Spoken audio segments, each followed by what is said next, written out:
दोस्तों नमस्कार। आप देख रहे हैं न्यूज नशा हरियाणा और मैं हूं आपके साथ प्रदीप बारोडिया। प्रदेश में नई सरकार है, उसका गठन हो गया और इसके साथ ही विधानसभा सत्र बुलाने की भी जो डेट है वो फाइनल कर दी गई है। और जो चुनाव है उसके बाद में कांग्रेस पार्टी प्रदेश की सबसे बड़ी विपक्षी पार्टी के रूप में सामने आई है। परंतु कांग्रेस पार्टी की गुटबाजी की वजह से आज तक भी उन्हें प्रतिपक्ष का नेता चुनने का जो मौका है वो नहीं मिल पाया है, क्योंकि बैठकें हुई लेकिन उसमें निर्णय नहीं हो पाया। उसके बाद में ये मामला हाईकमान के पास चला गया। परंतु किस तरह की जो खींचातान है और जिसका लगातार कांग्रेस पार्टी को नुकसान उठाना पड़ रहा है, इसको लेकर हम चर्चा करेंगे। और हमारे साथ आज वरिष्ठ पत्रकार केवी पंडित जी हैं। सर, आपने लंबे समय से जिस तरह से राजनीतिक जो खबरें उनको कवर किया है, कई सरकारों को आपने नजदीक से देखा है, परंतु जो हालात आज कांग्रेस पार्टी के बने हुए हैं, तो इसको लेके क्या कहेंगे कि सरकार के अंदर भी नहीं आई, उसके बाद भी गुटबाजी है। और जब प्रतिपक्ष का नेता के चुनाव की बात आती है तो अलग अलग जो गुट हैं वो आमने सामने आ जाते हैं। क्या कहेंगे सर इसको लेके? देखो, कांग्रेस विधायक दल का नेता चुनने के लिए जी 18 जी तारीख को मीटिंग बुलाई थी। जी उसमें हाईकमांड के 3 ऑब्जर्वरी गए थे, जी सर। जिसमें अशोक गहलोत थे, माकन थे और प्रताप सिंह बाजवा थे, पंजाब वाले। उन्होंने जी सबसे राय पूछी। मीटिंग में ये इम्प्रेशन गया, अब 37 में से 32 विधायक भूपेंद्र सिंह हुड्डा को चाहते हैं, लेकिन हाईकमांड को उन्होंने क्या रिपोर्ट दी ये तो उनकी कमेटी जाने। लेकिन ये सबको जी पता जी था कि मेजोरिटी हुड्डा साहब के साथ है। हाईकमांड अब उसको जी रोक के क्या चाहती है, जी अब वो हाईकमांड ही जाने। लेकिन इसका बहुत अच्छा परिणाम नहीं निकलेगा। इसका परिणाम ये निकलेगा, अब पार्टी में फूट की दरार और बढ़ जाएगी। जी जी यहाँ ये किसी की समझ से परे है। अब हाईकमांड बिना अपनी कमेटी से सलाह लिए इस ऑर्डर को कैसे रोके हुए। जैसे 25 तारीख जी से सेशन शुरू हुआ, उस दिन जी विधायकों की शपथ ग्रहण होगी, विधानसभा के नए स्पीकर का चुनाव होगा और जी फिर नया स्पीकर अपनी कलम से विधायक दल के नेता को लीडर ऑफ अपोजिशन का दर्जा देकर मंत्री का दर्जा मिलता है। हरियाणा में विपक्ष के नेता को कोठी मिलती है, स्टाफ मिलता है। तो अब ये अगर सही सही फैसला नहीं करेंगे, ये तो कल शपथ है, कल नो हाईकमांड में एक सशक्त अपोजिशन है और हाईकमांड को रोल भी करना सशक्त अपोजिशन के रूप में है। जब सदन में हाउस 90 में 37 हैं, तो इससे जी बड़ा हाउस में दबाव वाला मेजोरिटी नहीं हो सकती। और सरकार की कोई भी जन विरोधी नीति का वो न केवल विरोध कर सकते हैं बल्कि वो उसकी छाप भी छोड़ सकते हैं। जी तो अभी हाईकमांड को मन में क्या है, अब पार्टी को सशक्त करना है। हारने के बाद भी सदमा तो उनको पहुंचा है, तो सदमे को अब ये कैसे निपटारा करेंगे। बिना रीढ़ के नेता को थोप दिया गया तो वो कैसे फंक्शनिंग करेगा। जी एक तरफ कांग्रेस लोकतांत्रिक पार्टी कहलाने का दावा करती है और वो सदन में मेजोरिटी होते हुए भी जी उस नेता को नॉमिनेट नहीं करना चाहती जिसके साथ प्रबल बहुमत है। तो ये कांग्रेस के कुल कारगुजारी पर इसका कुप्रभाव पड़ेगा और पार्टी सदन में महत्वपूर्ण भूमिका निभानी पड़ती है। हर मुद्दे पर सरकार की घेराबंदी भी की जाती है, जी लेकिन ये फैसला तो पार्टी हाईकमांड को करना है। अब जी उन्होंने मेजोरिटी के नेता को चुनाव करना है या अपना मर्जी से थोप देना है।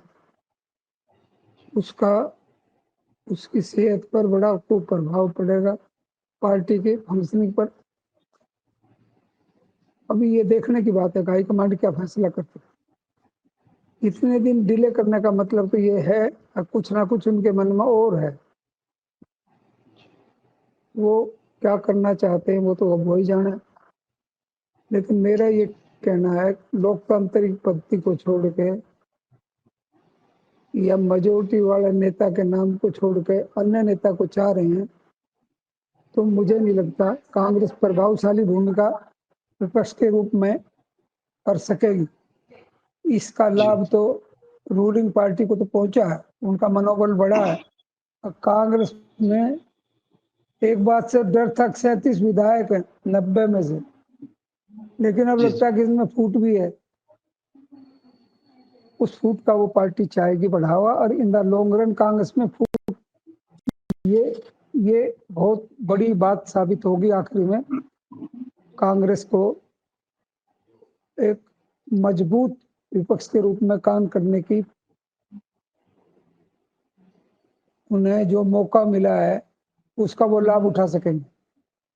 जी ये है बिल्कुल सर। मतलब। जिस तरह से इस बार कांग्रेस पार्टी ने जो 37 सीट ली हैं, और उसके बाद में यही एक लोगों को उम्मीद थी कि इस बार एक मजबूत विपक्ष है वो हरियाणा में रहेगा, और सरकार के जो फैसले हैं या जो सरकार के जो जन विरोधी जो नीतियां रहेंगी उसको मजबूती के साथ विपक्ष उठाएगा और सरकार को घेरने का काम करेगा, सरकार पर एक दबाव रहेगा। परंतु जिस तरह से कांग्रेस पार्टी के अंदर जो बिखराव है, जो गुटबाजी है, उसको देखकर लगता है कि जो सरकार है उसके ऊपर इतना दबाव डालने में कांग्रेस पार्टी सफल होती हुई नजर नहीं आ रही।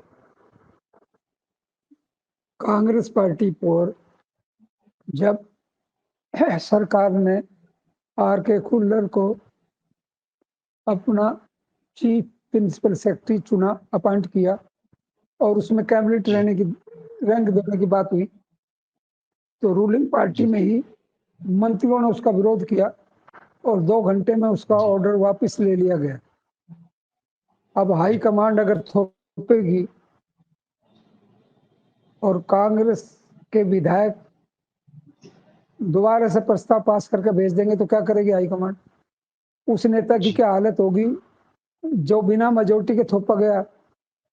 तो मेरा ये कहना है कि कांग्रेस के हित में नहीं है ये। जी कांग्रेस में डेमोक्रेटिक सेटअप भी रहना चाहिए और मेजोरिटी की आवाज को सुना जाना चाहिए। लेकिन जो 18 से अभी तक नाम रोका हुआ है, तो इसमें मुझे लगता है कि हाईकमांड के मन में कुछ और है और जी वो मर्जी करेंगे तो वो कांग्रेस की के हित में नहीं होगा। हाँ, उसमें उसकी फंक्शनिंग पर प्रभाव पड़ेगा। जी विधायक दल का नेता अपनी मर्जी से काम नहीं ले सकेगा। हाउस में जब इनका कोऑर्डिनेशन नहीं होगा, हाईकमांड आके थोड़ी बैठेगी कोऑर्डिनेशन में हाउस के लिए। तो जी इसलिए वो सारा प्रभाव कांग्रेस की प्रभाव बहुत बड़ा पड़ सकता है। एक ताजा उदाहरण यह है, जब खुल्लर की अपॉइंटमेंट हुई as chief principal secretary to CM with rank, cabinet rank, और उन्होंने विड्रॉ कर लिया, इसका लाभ उठा सकती थी फंक्शनिंग का, सरकार मांग कर सकती थी, लेकिन अपोज कांग्रेस में चुप्पी साध दी हुई। कोई प्रतिक्रिया कांग्रेस के किसी नेता की नहीं आई, और कांग्रेस के जी वो नेता अब वो दिखा रहे हैं कि हम ये कर देंगे वो कर देंगे, हमारा ये प्रभाव है, इसको हटा देंगे उसको नहीं बनने देंगे। कांग्रेस को यह आत्म परीक्षा करनी चाहिए, जो हार हुई है। 10-12 साल से तो उनके संगठनात्मक चुनाव नहीं हुए। जी कांग्रेस की कोई प्रदेश कार्यकारिणी नहीं है, जी जिला अध्यक्ष उसकी कार्यकारिणी नहीं है, ब्लॉक अध्यक्ष उसकी कार्यकारिणी नहीं है, बूथ लेवल के कार्यकर्ताओं की अपॉइंटमेंट तो है ही, हुई नहीं। तो ये 10-12 साल से लड़ रहा, जब ये मौका मिला हमको, इस बार ये चुनाव हारे, तो इस चुनाव में कांग्रेस के गिरे मनोबल को उठाने के लिए पार्टी हाईकमांड को ये स्वीकार करना चाहिए, अपनी ईगो छोड़ के। अब जिस नेता के पास मेजोरिटी है उसको बनाओ जी। और अपने यहाँ रोक के। अब ये भी याद रखना चाहिए, कांग्रेस अपोजिशन में है, बहुत काम करना पड़ेगा अपोजिशन लीडर को। जब जब अगले चुनाव में उसका मौका मिलने का अवसर आएगा, अभी से सरकार को दबाएंगे जब भी बात बनेगी। तो मुझे नहीं लगता कांग्रेस हाईकमांड को ये चिंता नहीं, पॉलिटिकल पार्टी का कोई संगठन नहीं है जिले प्रदेश से लेकर ब्लॉक लेवल तक, उसको उसकी चिंता नहीं है। उसको ये अपोजिशन के लीडर को अपनी पसंद का बनाऊंगा। तो ये मुझे उनकी सोच अच्छी नहीं लगी। अपनी गलतियों को सुधारे वो, पहले प्रदेश कार्यकारिणी बनाओ कांग्रेस की, फिर जिला कार्यकारिणी, फिर ब्लॉक समिति, फिर बूथ लेवल के कार्यकर्ताओं का जो संयोजक होते हैं उनकी नियुक्ति करें, ताकि पार्टी की फंक्शनिंग हो, पार्टी का आईटी सेल सक्रिय हो। बीजेपी का आईटी सेल इतना है और वो न केवल पार्टी के लिए मैसेज भेजता है, वो सुनाइए, वो नेशनल मीडिया और बड़े समाचार पत्रों को भी ये भेजता है किस मुद्दे पर डिस्कशन होना चाहिए। और कांग्रेस का कोई आईटी सेल ऐसा प्रभावशाली नहीं है। तो मेरा ये कहना है कि अगर कांग्रेस ने अपनी स्थिति में अभी भी सुधार नहीं किया तो उसको और नुकसान होने की संभावना प्रबल है। ये हाईकमांड को चाहिए जल्दी जल्दी पार्टी के कार्य, विभिन्न जो रिक्तियां पड़ी हैं उनको भरे, प्रदेश लेवल पे प्रवक्ता बनाए, 3-4 जनरल सेक्रेटरी बनाए, 2-3 उपाध्यक्ष बनाए, सर जिले लेवल पे भी स्थिति कायम करें।